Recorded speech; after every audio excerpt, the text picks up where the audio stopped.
Shalom, I'm Kayla Sprague with All Israel News, and welcome to this complex feature here at the Gush Katif Museum in Jerusalem.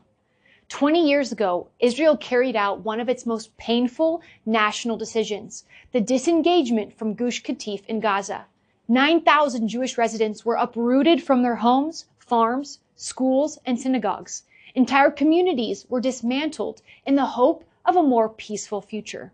Gush Katif was a flourishing region, world-renowned for its agriculture. Families lived here with faith, resilience, and a deep love for the land. But in the summer of 2005, all of it was lost. Okay, tell me what we're looking at here. This is a beautiful picture taken in 1998 of a place called Neve de Kalim. Okay. Neve de Kalim was the biggest settlement of all, had 3,000 inhabitants. Altogether, there were about 8,500 to 10,000 inhabitants living in Gush Katif at the time. A gas station, schools, beautiful houses, some of them were swimming pools, a sports hall. This was a yeshiva, a theological institution. They were building more houses. This is Khan Yunis, you can see here in the distance, and this is what they had. Okay. They turned it from nothing into a beautiful place. Wow. And this was all bashed down by the Israeli army, all the houses. So tell me about the agriculture represented here. Okay, so we've got a few pictures which demonstrates what we had. This guy today is the Minister of Defense of Israel. He's much thinner, okay? And he was then the Minister of Agriculture, checking out different kinds of things. Tomatoes, cherry tomatoes was our big thing as well then. 10% of the state of Israel's agricultural produce was grown in Gush Katif. 10%, that's a lot. And there's all the kibbutzim and everything like that we had there.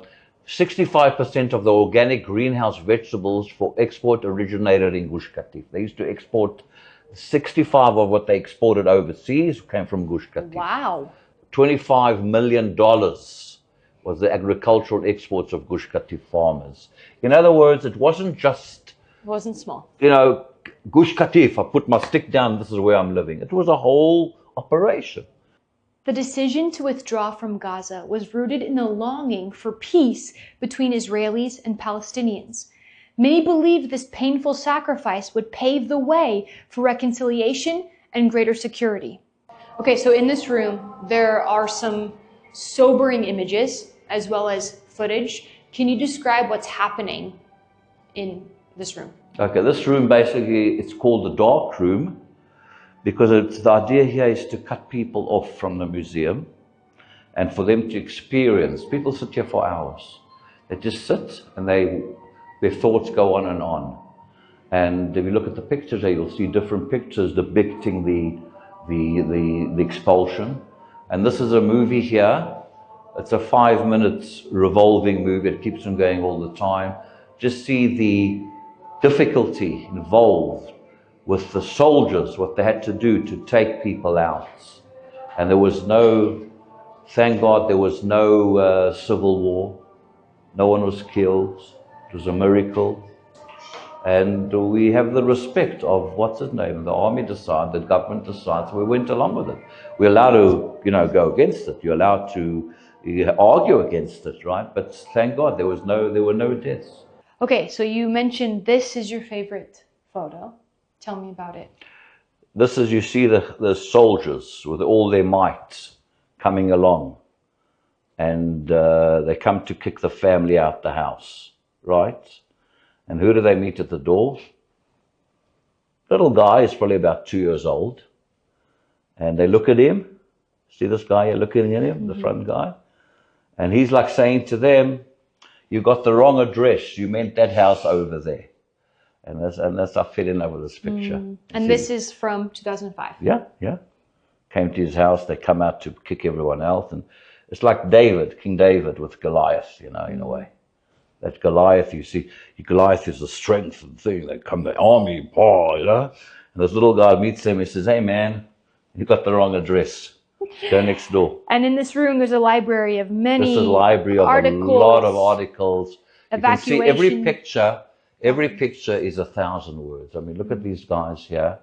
The lady, they came there in all innocence to settle a place and to make it their livelihood. A lot of yeshivot, a lot of theological institutions were founded. They used to learn there a lot.